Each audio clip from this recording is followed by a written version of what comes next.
Hi again, this is Irfan. I took a pretty lengthy and pretty long break.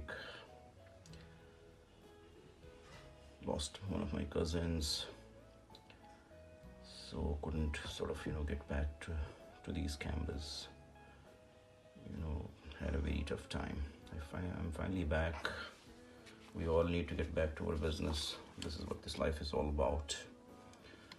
Came across this Bolex H16 Non-Reflex camera body, which appears to be in a pretty decent shape. It does work well.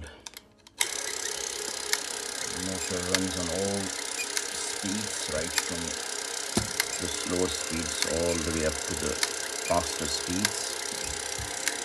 Pretty consistent in terms of speed. Looks pretty good.